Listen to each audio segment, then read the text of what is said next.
Joe Biden performs a scripted one-act play that was supposed to be a press conference. Kamala Harris gets assigned to be the czar to fix the border crisis. Are you kidding me? Plus, how about those tax cuts for the rich? All that and more. I'm Bobby Eberle. This is a 13-minute news hour. And God bless the United States of America.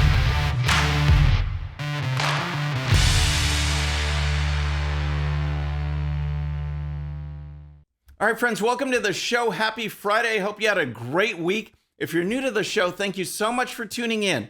We're going to start with the big event, Joe Biden in his first major press conference, addressing reporters, addressing the nation, except it occurred in the early afternoon, so you couldn't even watch it in prime time when he got home from work, and it was completely lame, a staged event. I mean, Joe Biden was there, I guess, and reporters were there. But that doesn't make it a press conference. This was completely safe, completely scripted.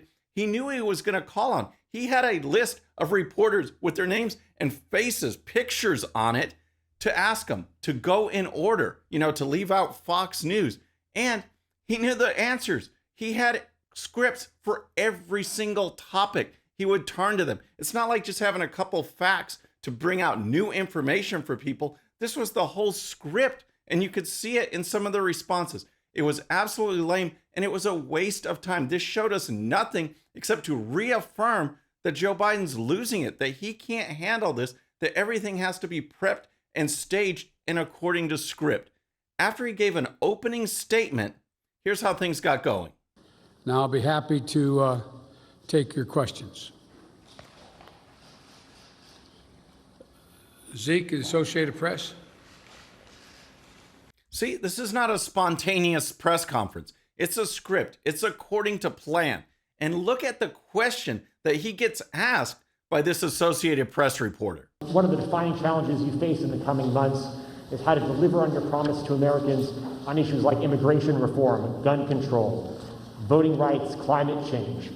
All of those right now are facing stiff, united opposition from Republicans on Capitol Hill. How far are you willing to go to achieve those promises that you made to the American people? So basically, this reporter said, hey, Joe Biden, on your left-wing agenda of open borders and gun control and voting rights and climate change, how hard are you going to go after those Republicans? How much are you going to bash them to advance this left-wing agenda? It's outrageous, this question. And here's what's funny, is that the Democrats and the media, the left, Joe Biden himself, always talks about unity, bringing people together. Joe Biden even said at this press conference that he's a nice guy, that he's a uniter. And yet the questions, the answers are all slamming President Trump, which he did multiple times, and conservatives, Republicans in general. It's just outrageous. That was question number one. Then here's the next reporter. When it comes to the filibuster, which is what Zeke was asking about, there's immigration is a big issue, of course, when it related to the filibuster, but there's also Republicans who are passing bill after bill trying to restrict voting rights. Chuck Schumer is calling it an existential threat to democracy. Why not back a filibuster rule that at least gets around issues including voting rights or immigration? Jim Clyburn, someone of course who you know very well, has backed the idea of a filibuster rule when it comes to civil rights and voting rights. Again, how about ending the filibuster so we could stop those evil Republicans? That's what they're doing. He's asked about the filibuster so we can stop the Republicans. The reporter was clearly in it with him just by the way the question was phrased. That's all against the Republicans. No independent journalists at all. And Biden, for his part, he went on this long ramble about immigration. Nothing to do with the filibuster. They just kept going on and on and on. In fact, he completely forgot the question. He forgot about the filibuster and had to be reminded. And his response is just classic. Filibuster. Filibuster. With regard to the filibuster, I believe we should go back to a position of the filibuster that existed just when I came to the United States Senate 120 years ago.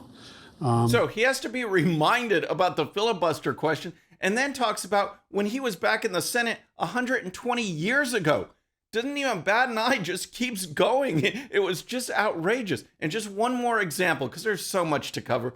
Question on North Korea. They just tested 2 ballistic missiles. And as the question is being asked, he's already paging to his North Korea script and just flat out reads the full answer. Here you go. Let me say that, number one, UN Resolution 1718 was violated by those particular missiles that were tested, number one. We're consulting with our allies and partners, and there will be responses if they choose to escalate. We will respond accordingly.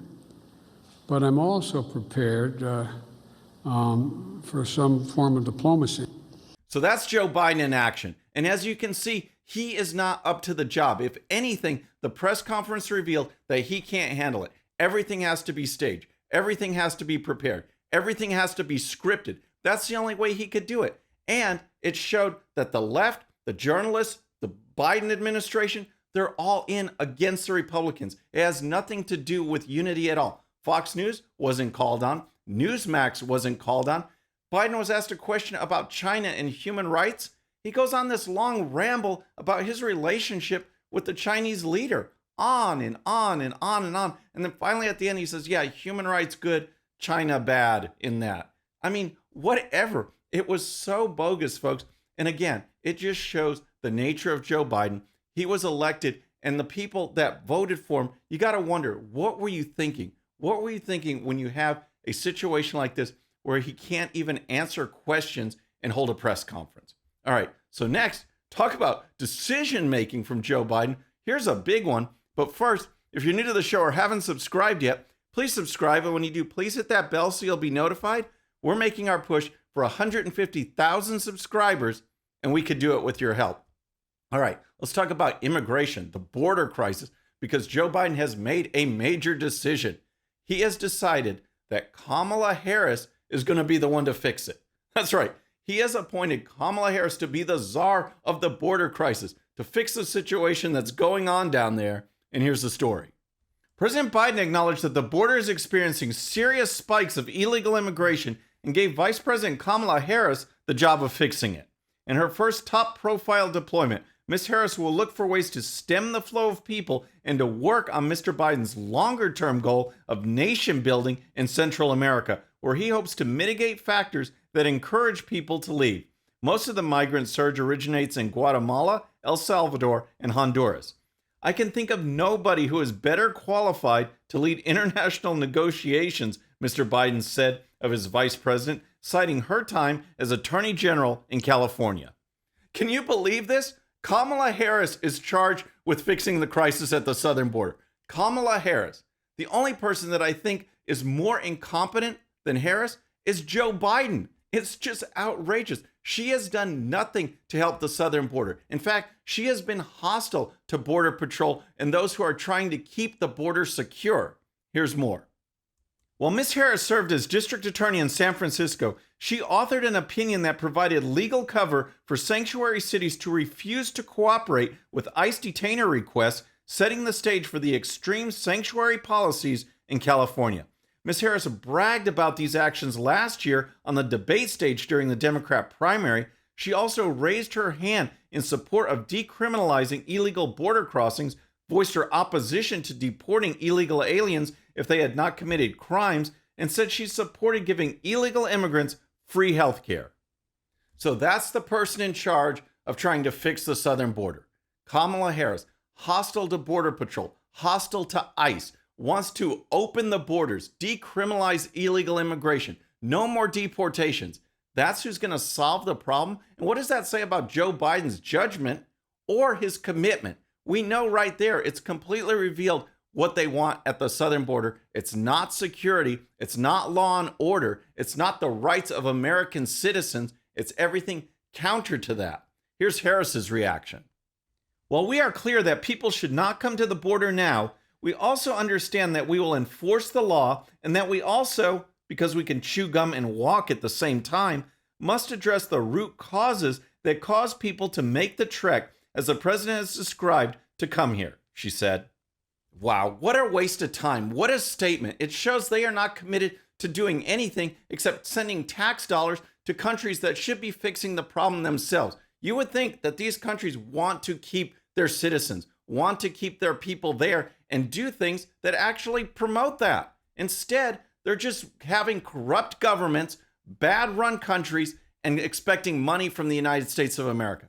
That is not the right approach. The more money we send, they don't fix anything. It just keeps coming. People keep coming and we keep sending money. Let's secure the border. Let's put America first. That's what we need to do. So next, let's talk about tax cuts, because Joe Biden and the left, they always want to have a villain. They want to pit people or interests against each other. Black versus white, rich versus poor, country versus urban. I mean, you see it over and over again. And one of the things is with taxes. They want to blame the rich for everything. They want you to think the rich are somehow villains. Joe Biden said 83% of all the tax cuts went to the 1%, the richest 1% in the country. A statement that is flat out wrong. And here's the story. The beneficiaries of the 2017 tax reforms were not confined to the top earners. In fact, an overwhelming majority of American taxpayers received a tax cut through the Trump Tax Cuts and Jobs Act. 82% of American middle-class households received a tax cut and received an average tax cut of $1,260. 90% of Americans saw an increase in take-home pay. The tax cuts raised wage growth by 3.3% and helped foster historic lows in unemployment. All right, here's one thing I want to point out. Joe Biden's so proud of his COVID relief bill. It's going to stimulate the economy. It's going to completely turn things around. And why? Because people are getting a one-time $1,400 check. Like, that's supposed to change everything. Well, look at the tax cuts. People got nearly $1,300, not once, but every single year, an adjustment in their pay because their taxes went down. So if COVID, a one-time payment, is so great, what about a perpetual payment? Isn't that even better? No, not if you're a Democrat, because one leads to freedom and the other is about control. It's absolutely outrageous, but that's Joe Biden, and here's more. The Nonpartisan Tax Policy Center estimated in 2018 that the top 1% would get 20.5% of the tax cuts. The top 20% would get 65.3%. Higher income people pay most of the income tax, so cuts to income taxes tend to benefit them. The top 20% of households, for example, earn 53% of pre-tax income and pay 68% of all income taxes, according to the Peter Peterson Institute. So, those are the facts, folks. But look at the Democrats. They want to use the politics of division as they call for unity. They want to blame the rich. They want everyone to hate the rich. Instead of aspiring to be better and to be the rich, they want them to be the villain. That's the Democrats. That's their politics. All right, so next, let's talk about H.R. 1, because this bill in Washington is absolutely the worst bill. It's everything the Democrats want to make elections unsecure. I mean, you're talking about voter ID and ballot harvesting and mail-out ballots. Everything that they saw benefited them in an insecure way in the 2020 elections, that's what they want. Now, Senator Ted Cruz has been a vocal opponent of this bill. He was on Fox News, and here's how he sums it up. So I think this is the single most dangerous bill being considered by Congress right now. It is the Corrupt Politicians Act, because it is designed to entrench corrupt politicians in office and to keep Democrats in power for 100 years.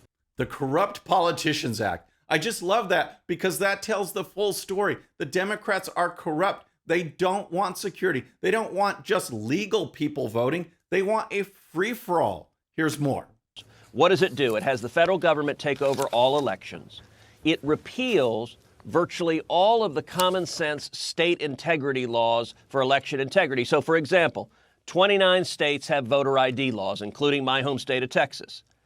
The Corrupt Politicians Act repeals every one of them, says it's illegal to require identification to vote. The Corrupt Politician Act also mandates universal mail-in voting everywhere for no reason whatsoever. And it mandates ballot harvesting, which 31 states have made illegal. That's paid political operatives that say go to a nursing home and they collect hundreds of ballots. So there you go. No more voter ID, sending out absentee ballots, not rarely, but to everybody, mail out ballots for all, and ballot harvesting. A recipe for disaster right there. Corruption run amok when you're just saying, I'll collect it for you, I'll drop it off. Oh, and by the way, why don't you fill it out and vote for this person? They don't. You can just throw it out. But that's not all. There's even more to it. What it does is it automatically registers anyone who interacts with the government, anyone who gets a welfare check, an unemployment check, anyone who gets a driver's license, anyone who goes to a public university.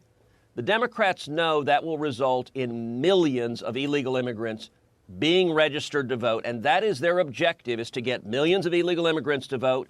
And it also strikes down all the state laws limiting felons, limiting criminals from voting. This law mandates that when anyone leaves prison, they can immediately vote. Registering illegal aliens to vote. How is that even legal? How is that legal if they are illegal? Voting is for American citizens to vote on American issues that result in using American taxpayer money. It's just outrageous. And Cruz, thankfully, he is fighting hard against this bill. And finally, since we ran late, we'd have no full Relaxed Brain segment. Cruz was asked about his comments to the snowflake reporter he encountered the other day. And here's how it went. Putting a mask on for us? Yeah, when I'm talking to the TV camera, I'm not going to wear a mask, and all of us have been immunized. So It'd make us feel better. you're welcome to step away if you like. The whole point of a vaccine, CDC guidance, is what we're following. So Senator Ted Cruz explained that that reporter ended up leaving. He left. He said, nah, I'm not going to do this. And why? Because Senator Ted Cruz does what Jen Psaki does all the time, speaking at the podium, not wearing a mask. Joe Biden, not wearing a mask. It's outrageous, folks. Senator Ted Cruz said they were vaccinated, but it's not about the science. It's about the optics. It's about feelings now. How you feel about it, you're going to impose mask wearing on people just so you'll feel better. Give me a break. That's our mini Relaxed Brain. And folks, that's our show for today. So before you go, please subscribe. And when you do, please hit that bell so you'll be notified. And we'll see you next time. I'm Bobby Eberle. This is a 13-minute news hour.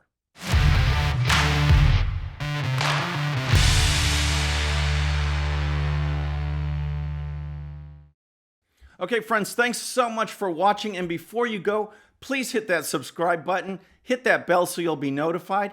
And here's a special video just for you so you can watch even more of the 13-minute news hour. And don't forget to check out GOPUSA.com for the best in conservative news and commentary. We'll see you next time.